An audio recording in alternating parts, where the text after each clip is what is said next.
My name is Mike. I am a 32-year-old man, and I married Kathy, who is 30 now. We got married after 3 years of dating. I work at a local bar as a bartender. I make a living serving drinks, and I am good at it. My wife, Kathy, works as a front desk clerk at a local automobile dealership. She is beautiful and gets a lot of male attention at her office. She is active on social media and posts a lot of selfies that attract many comments. Some of these comments are nasty and NSFO. She always tells me to ignore the bad ones and just concentrate on the good ones. As a husband, even the good ones cause jealousy. You see, if I post a selfie, I just get 4 likes and no comments. If she posts a selfie, it gets hundreds and thousands of likes and comments. I cannot compete with that. However, our life goes on, and I work hard to ensure that I provide for my wife. I plan to start a family with Kathy, and to ensure that I give her a good life, I started to upgrade myself with further education. I never expected to grow a lot as a bartender. It is just a means to earn a living.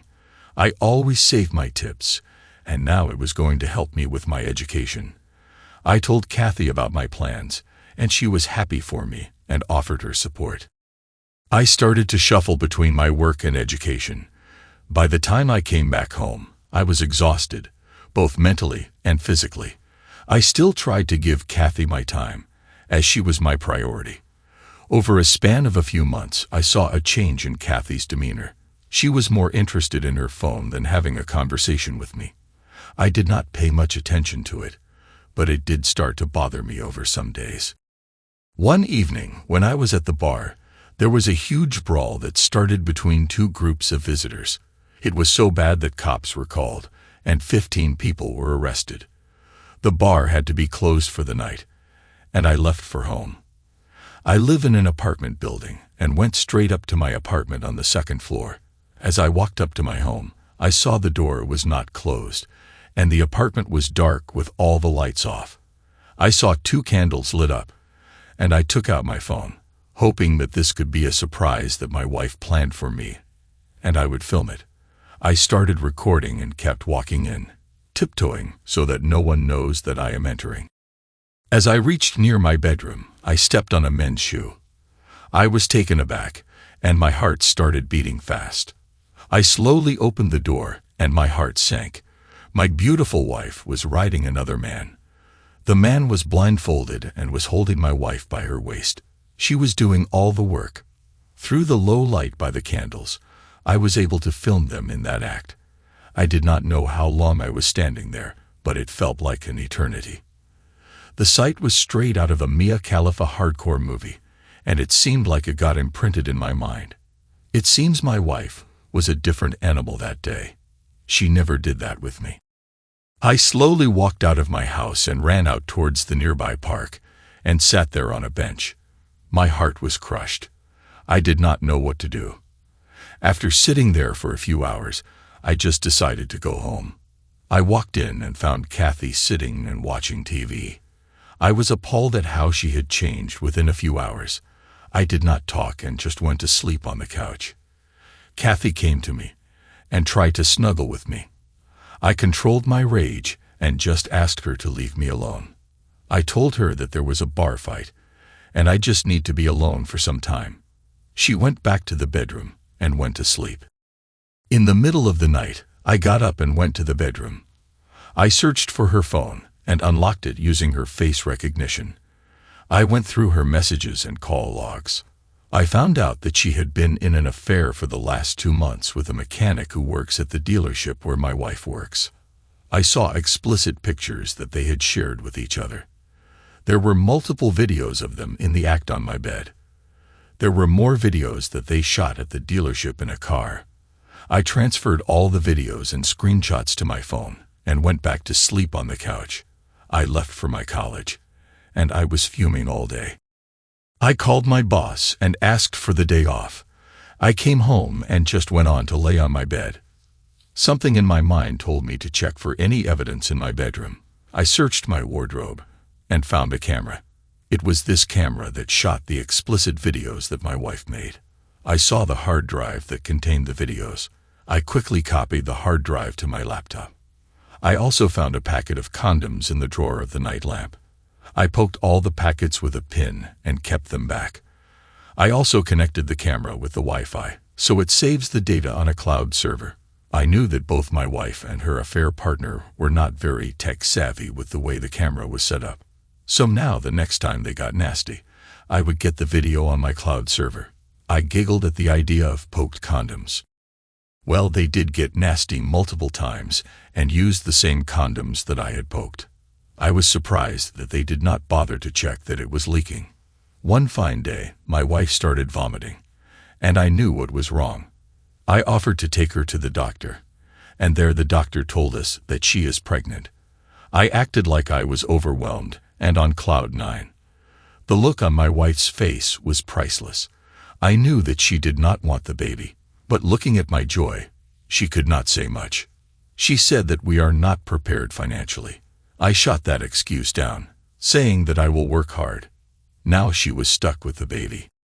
My wife is now 6 months pregnant, and phase 2 of my plan began. I went to a lawyer and explained what had happened. I also explained how I poked the condoms, and now my wife is pregnant. He laughed and then apologized for laughing. The lawyer said that he has never come across such a case in his entire career. He then asked if I was sure that the child was not mine. I told him I am sure, as we had no intimacy for the last few months, and her pregnancy was discovered after 3 months of a dry spell with me. The lawyer wanted to make sure that I was not the father. He also stated that we need to go for a paternity test. Going for a paternity test could trigger my wife, and I did not trust what she would do. I could not risk that. He said that he had a plan. I told the lawyer that I did not want to be in a situation where I would have to pay for child support for a child that is not mine. He asked if I could somehow get some DNA from the affair partner. I had no clue how to do that. I called a friend of mine. Dusty was a former Marine and had been posted in Afghanistan for a few years.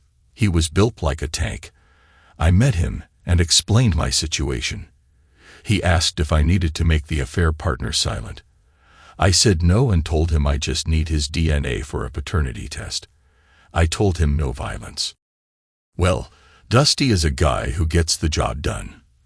The next day, he came back with a vial filled with some white fluid. I asked him what this was. He told me that this is the affair partner's seed. I wanted to ask, but did not ask how Dusty got it. He later told me that he requested him to do it in a cup for an IVF center. He paid him $20 for it. I gave Dusty $20 and went straight to the lawyer. He started laughing once I told him how we got the sample. He then asked for some money and told me that it was for some ends that needed to be joined. The next day, I got a call from the hospital asking Kathy and me to come for some tests. I knew what was going on and took Kathy with me. She was worried and was anxious throughout the way. We got some samples for tests, and Kathy asked the doctor what it was for. He did not elaborate much and said regular tests for the well-being of the child. I was sad when he said that. The statement pierced my heart, and I could not imagine how low I had come for revenge. On one hand, I had a cheating wife who was caught on video cheating on her husband, and on the other side, I had an unborn child who was innocent and was coming to this world because of my actions. I was torn and discussed this with Dusty. He said God has different plans for every individual, and you never know what fate lies for the child. He said that the decision lies with me. I once wanted to back out and take care of the child. 2 days later, I got hold of my wife's phone again while she was taking her afternoon nap. I saw some more images and more texts with the affair partner. This time, however, they were discussing how I was a fool for taking care of their child. My decision changed that very moment. I asked my lawyer to prepare for the divorce as soon as the child is born. I did not want to hurt the child during pregnancy. He said it would be done. In a few weeks, we had the DNA reports, and it was clear that the child was not mine. The child belonged to the affair partner. We attached the report to the divorce files and waited for D-Day. I was at the hospital with my wife on D-Day, and she went into labor. Once the child was born, they came to me for filling the forms for the birth certificate. I refused to sign them. Once my wife was stable and fine, I went to her with my lawyer and told her that I have refused to sign the birth certificate and want her to put the affair partner's name on the form. She was shocked and went into silent mode. Dusty then walked into the hospital with the affair partner and took him straight to sign the forms as the father of the child. I could see that he seemed roughed up. Dusty smiled at me and just gave a thumbs up. The affair partner then signed the documents and came to my wife. I handed my wife the divorce papers and asked that she does not enter my house. I told her that she would be in the hospital for the next 2 days, and by then, all her stuff would be moved to the affair partner's place. The affair partner tried to say something, and Dusty then smacked him on the back of his head. It went as we planned, and my wife was served. I thought once to take a look at the child, but somehow I could not gather the courage to look at the child. I was still sorry for him, as I knew that I would have given him a better life. I left the hospital with my lawyer and Dusty. Later, once I reached my home, I broke down crying, and I don't remember how long I cried. The next morning, I sent all of Kathy's stuff to the affair partner's place. Dusty later told me that not all of the stuff could be put inside his home. Some of it is still lying outside their door. In the meanwhile, I kept getting calls from Kathy, and she kept asking me to forgive her. I told her she should save the apologies for the future when her child grows up, and she has to apologize to the child for ruining what could have been a better life for him. I got divorced a few days later. In court, I saw Kathy carrying the baby, and still I could not look at the baby. I just could not. It has been 4 years since I got divorced. I am working in a consulting firm, and I make a good living. I have moved from that city. Until this day, I regret what happened with the baby. I hope that the baby gets a great life.